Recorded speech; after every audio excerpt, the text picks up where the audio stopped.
Hola, mi nombre es Nemi y hoy yo les voy a hablar sobre el Hanguk Chongchen, en nuestro idioma la Guerra de Corea. Y bueno, para comenzar solo quiero resaltar unos puntos importantes, que es que la Guerra de Corea no se puede comprender totalmente en un video tan corto como este. No se puede comprender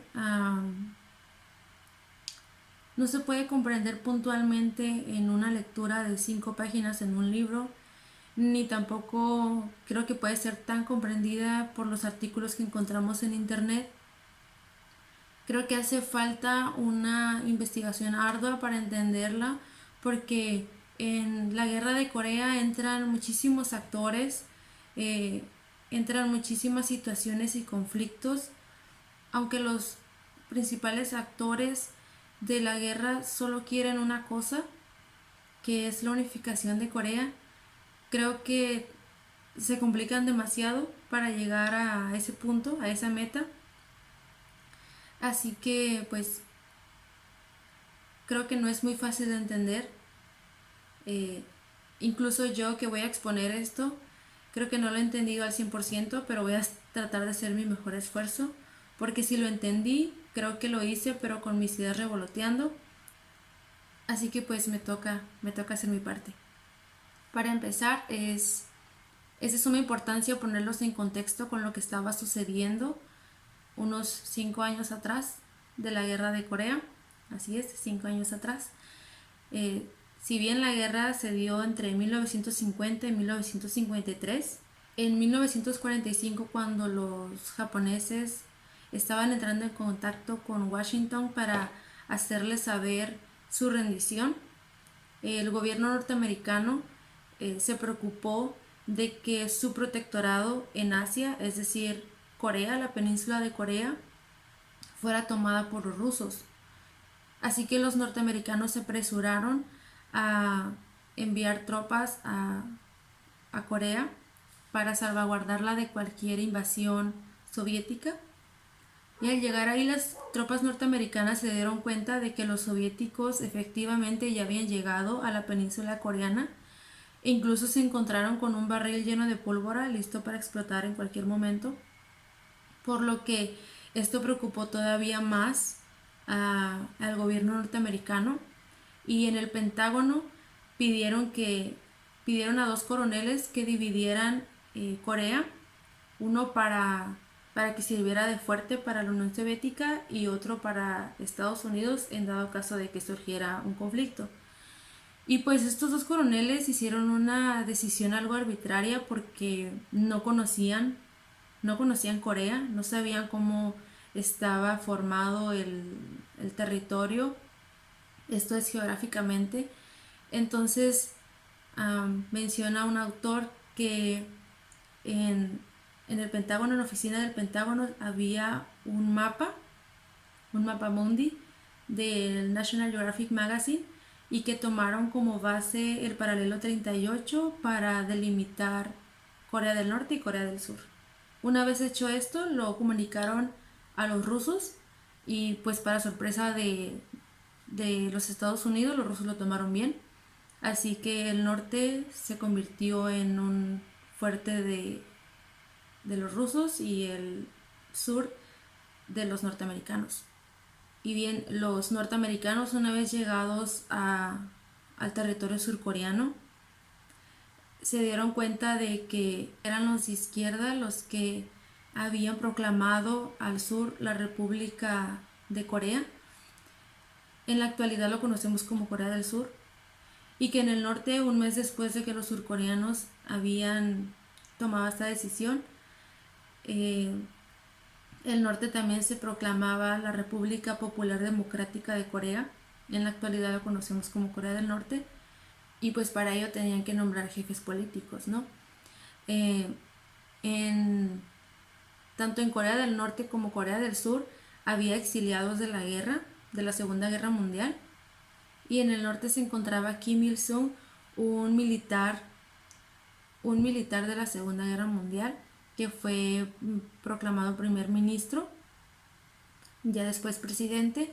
y del lado surcoreano se encontraba un exiliado que había vivido en Estados Unidos por 35 años, Yi Seung-man, que pues en inglés su nombre sería Sigmund Rhee. Él fue proclamado presidente de la República de Corea. Una vez que quedaron establecidas las repúblicas con sus respectivos presidentes, en el caso de Corea del Norte, pues primer ministro, las potencias, la Unión Soviética y Estados Unidos se retiraron. Cada una asumió las ideologías de su protector. Eso quiere decir que no estaban tan de acuerdo como se quisiera, porque el objetivo que ambos jefes políticos, tanto del norte como del sur, tenían era unificar a Corea. De hecho, había coreanos que no estaban de acuerdo con la división, porque claramente había sido una división arbitraria y pues ellos no estaban acostumbrados a que el país estuviera separado, y además era una separación imaginaria porque pues no existía tangiblemente el paralelo 38. Era tanta la urgencia que tenían de unificar Corea que se hallaban en conflicto una con la otra. E incluso pidieron ayuda a sus protectores para lograr esos cometidos. Del lado norte, los norcoreanos pidieron la ayuda de Joseph Stalin como autoridad de los soviéticos, y del lado sur pidieron la ayuda pues de los Estados Unidos, del presidente Truman. Sin embargo, ambos jefes políticos respondían a que ninguno de los dos iba a comenzar la guerra primero, ninguno quería claramente tomar el primer lugar, porque esto se podría significar el inicio de una tercera guerra mundial, que claramente pues no se quería, se acababa de salir de una, entonces no era el plan. Lo que ellos decían es que no iban a atacar hasta que el otro atacara. Para esto, entre ellos mismos, entre los mismos coreanos, tanto del norte como del sur, seguían provocándose los conflictos, y la historiografía nos dice que fueron los surcoreanos los que más provocaciones hicieron al norte. Sin embargo, no fueron ellos los que comenzaron la guerra. Como ya lo había dicho, habían pedido ayuda a sus protectores, y aunque Stalin no estaba de acuerdo en comenzar la guerra primero, fueron otros factores los que lo incentivaron como a dar esta ayuda a los norcoreanos de avanzar hacia el sur para unificar la península. Entre esos factores se hallaba la justificación que le habían dado los norcoreanos a Stalin de que en Corea del Sur había procomunistas que estaban en contra del régimen de Rhee, que pues claramente no querían la separación de Corea y todo esto. Pero fue otro factor todavía más importante el que movió que movió a la reconsideración de Stalin de ayudar a los norcoreanos, y eso fue durante su negociación con China. Se estaban reafirmando los lazos de amistad entre China y la Unión Soviética, porque pues habían pasado también por una guerra civil en la que Rusia no estaba de acuerdo con la República de Chiang Kai-shek, etc. Y ahora estaba Mao Zedong, algo que ya vimos. Bueno, en fin. En estas negociaciones China pues pedía ciertas demandas, a lo que la Unión Soviética estaba tratando de reemplazar con otras cosas, y una de ellas fue abrir los mares surcoreanos, no sus mares porque no eran suyos, abrir los mares surcoreanos a los chinos para que pudieran transitar y abrir sus puertos y pues todo lo que pudieran lograr, ¿no? Con la apertura de los mares surcoreanos. Para esto, pues Stalin debía tener el control total sobre Corea. Y si los norcoreanos estaban ya de su lado en ideología, en que era su protectorado, entonces le era conveniente ayudar a los norcoreanos a unificar Corea para lograr pues esta negociación con China. Así que fue la madrugada del 25 de junio de 1950 que los norcoreanos traspasaron el paralelo 38, esto es el límite entre las dos Coreas, y como la capital de Corea del Sur, Seúl, no quedaba muy lejos, quedaba como 80 kilómetros, llegaron en 3 días. Podemos decir, oh, sí, no queda muy lejos, son 3 días de distancia, pero pues para ese tiempo no quedaba muy lejos, además se estaban movilizando por una causa fuerte, entonces supongo que para ellos 3 días no era nada. Ahora bien, Kim Il-sung había subestimado a los surcoreanos y había pensado que pues iban a caer porque habían llegado de imprevisto. Sin embargo, los surcoreanos supieron soportar la invasión. Por otro lado, que los norcoreanos hayan tomado, que los norcoreanos hayan traspasado el paralelo 38 y de que hubieran tomado Seúl en 3 días, claro que alarmó al gobierno norteamericano, que en ese momento se encontraba, el presidente Truman se encontraba lejos de Washington, se encontraba en Missouri, porque pues era fin de semana, entonces pues no estaban preparados, obviamente, y lo que trataron de pensar al instante era esta, de que este movimiento por parte de los soviéticos de incitar a los norcoreanos a traspasar el paralelo 38 y de tomar Corea del Sur era una táctica más bien para tomar otros territorios. El presidente Truman consideraba a Corea insignificante. Esa es la verdad. La consideraba insignificante y creía que para los rusos también era insignificante, que realmente ellos estaban tratando de llamar su atención del lado del protectorado para tomar ventaja e invadir Irán y con ello tomar el Golfo Pérsico, cosa que pues no les convenía a los norteamericanos. Creyeron que si esa táctica por parte de la Unión Soviética era cierta, entonces ellos se encontrarían distraídos por la guerra que se estuviera suscitando entre el norte y el sur, y los rusos iban a tener ventaja para llegar a Europa Occidental e incluso invadir Estados Unidos. Además de que creían que no solamente llegaba ahí la ambición soviética, sino que iba más allá de pues adquirir todo el territorio coreano. Y si los norteamericanos ya habían perdido China, porque recordemos que Norteamérica apoyaba al gobierno de Chiang Kai-shek, pero que este gobierno cayó por Mao Zedong, es decir, un comunista, y que los soviéticos ya habían ganado en ese sentido, no podían permitir que también ganaran nuevamente con otro territorio asiático, en este caso Corea. Entonces debían hacer cualquier cosa por evitar que esto sucediera. Así que fue el secretario de Estado de los Estados Unidos, Dean Acheson, quien apeló este conflicto a la ONU. De la participación de la ONU se sabe que pues puede haber ahí un tinte ilegal, como que no era muy propio que entraran las tropas de las Naciones Unidas, porque como ellos iban a favor de los Estados Unidos, pues no parecía muy Naciones Unidas de su parte, ¿no? Sin embargo, la Unión Soviética no podía negarles la entrada o la participación al conflicto, porque ellos también se encontraban enemistados, y de hecho la Unión Soviética se encontraba como provocando un boicot en las Naciones Unidas, porque las Naciones Unidas seguían reconociendo a la República de China de Chiang Kai-shek, es decir, el contrario a Mao Zedong.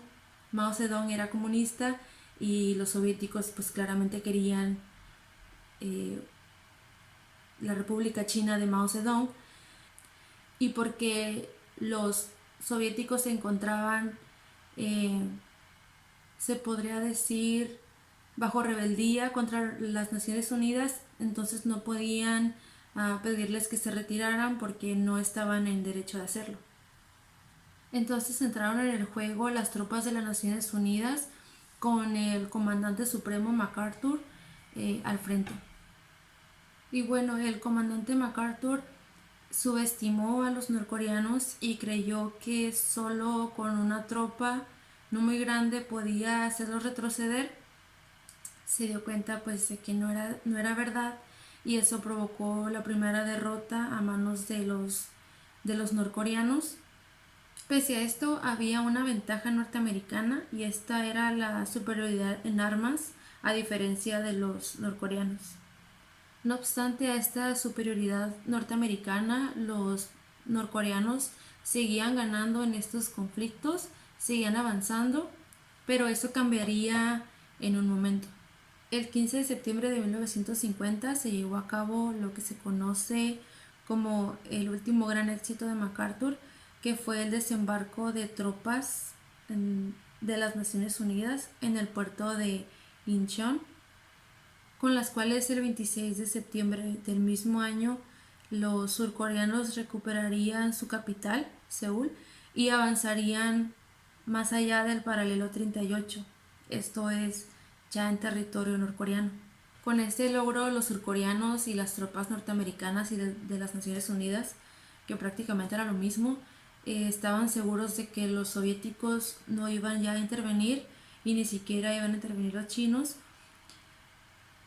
pero ellos no contaban con algo que es, no sé, es un punto muy interesante. Ellos no contaban con la ayuda realmente que iba a tener Corea del Norte, la ayuda china que iba a tener Corea del Norte, por un sentimiento de gratitud que tenía Mao Zedong con los coreanos. Y es que los coreanos apoyaron al ejército de Mao Zedong durante su disputa con Chiang Kai-shek, y Mao Zedong ahora se encontraba agradecido, y pues claro, él no iba a entrar a la guerra porque sí, quiero defender Corea, ¿no? O lo que sea, sino porque el sentimiento, sino porque el sentido de gratitud lo llamaba a hacerlo. MacArthur, por su parte, como ya lo había dicho, el comandante supremo al frente de pues esta guerra por parte de las tropas norteamericanas de las Naciones Unidas, él despreciaba a los chinos y decía que pues no iban a poder. Sin embargo, la movilización china significó un desastre para MacArthur, porque al estar seguro de que los chinos no iban a intervenir, siguió avanzando todavía más hasta llegar casi al río Yalu, y que este río es ya el límite total entre Corea y China. Entonces, pues claramente ya los chinos temían porque los norteamericanos llegaran a Manchuria y pues con ello a China, ¿no?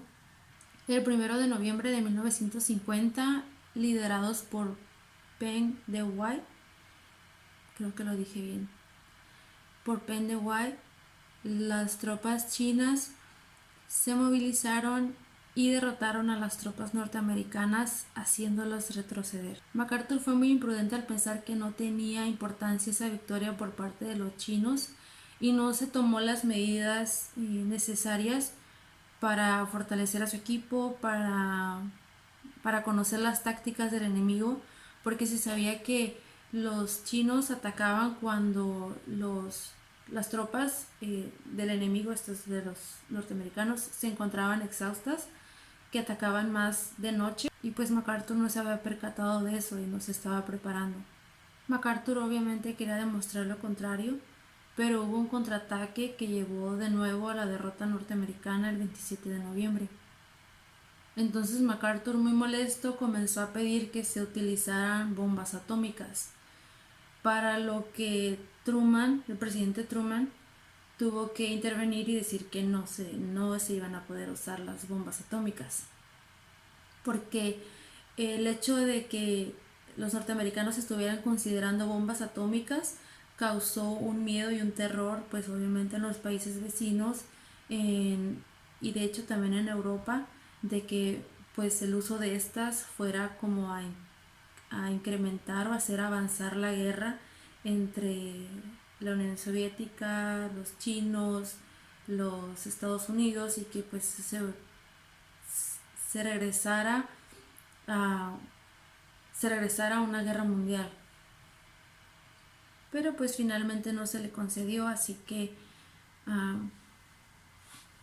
seguía actuando con imprudencia y el avance de los chinos cada vez era más notorio. De hecho, ya para fines de 1950, los chinos ya habían llegado al paralelo 38, esto es la división entre las dos Coreas, y cabe resaltar que pues antes de la llegada de los chinos, los surcoreanos ya habían traspasado esta línea y habían llegado incluso a la capital de Corea del Norte, pero ahora eran los chinos los que los habían hecho retroceder y que en cuestión de días, 4 si no mal recuerdo, tomarían de nuevo Seúl como lo había hecho ya una vez las tropas norcoreanas. Entonces Mao Zedong se encontró eufórico por esta victoria que había tenido y rechazó cualquier como insinuación de una negociación, pero tuvo que reconsiderarlo porque sus tropas ya no estaban en condiciones de seguir adelante. MacArthur por su parte quiso extender la guerra hasta China, pues ya para de una vez controlar la intervención china que pues los estaba llevando a la derrota a los surcoreanos, pero pues claramente no queda el orgullo de la tropa norteamericana, entonces pues no. Entonces se llevó a la solución de que la guerra fuera limitada, que solo fueran los países que estaban luchando por tanto Corea del Norte como Corea del Sur, que no se llevara más allá del límite, que las tropas norteamericanas fueran renovadas y que más disciplinadas, que se llevara una disciplina más dura para pues lograr lo que ellos querían. Pero para el comandante supremo MacArthur eso no fue como lo acertado por parte de Truman, y él comenzó a actuar en desobediencia, comenzó a avanzar más de lo que se le había dejado. Es más, ni siquiera se le había dejado avanzar y él comenzó por sí solo. E incluso dijo que el presidente Truman lo único que estaba logrando era las guerras, la guerra de Europa en suelo asiático, cosa que pues despertó el enojo en el presidente Truman, y por la desobediencia también, por la rebeldía que había mostrado MacArthur, lo destituyó de su cargo.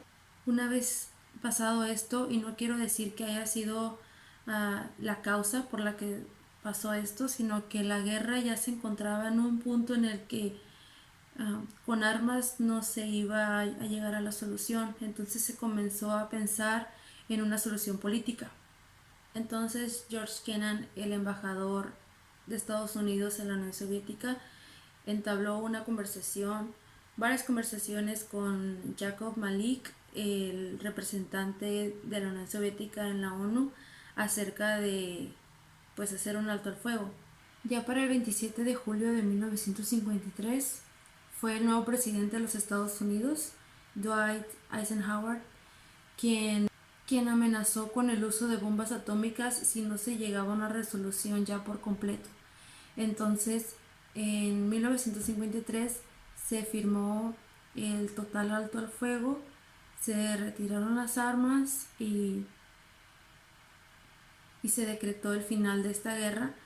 Sin embargo, hasta el día de hoy, y tristemente hasta el día de hoy, ese alto al fuego solo quedó ahí porque no han llegado a ninguna reconciliación. Lamentablemente y muy lamentablemente, ese alto al fuego solo llegó hasta ahí porque hasta nuestra fecha no se ha llegado a una reconciliación entre Corea del Norte y Corea del Sur.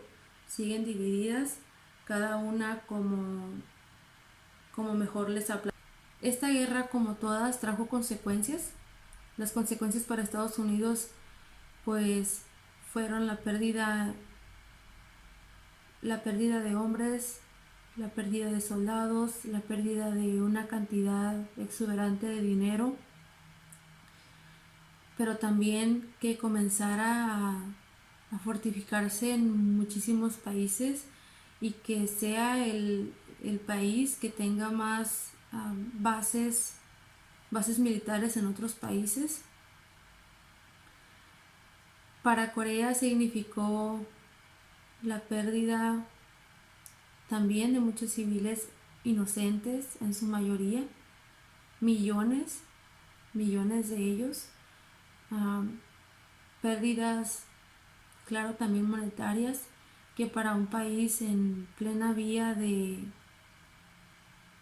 y no puedo decir de desarrollo porque apenas se estaba creando, apenas se habían deshecho de los japoneses, apenas estaban saliendo de la colonia, entonces era un país recién nacido. Y para China significó ser uno de los primeros países asiáticos en derrotar a una potencia mundial como lo es Estados Unidos. Y aunque no podemos decir derrotar en toda la extensión de la palabra, porque la guerra solo se terminó por un alto al fuego y no por quien levantó la banderita primero, pero podemos decir que China resistió bien y que se ganó fama y se ganó renombre por lo que hizo durante la guerra de Corea. Y bueno, de la Unión Soviética ya sabemos lo que pasó, ¿no? Pues, pero claro, las consecuencias de esta guerra fueron grandes y en mi punto de vista creo que la guerra de Corea fue una guerra de Estados Unidos más bien.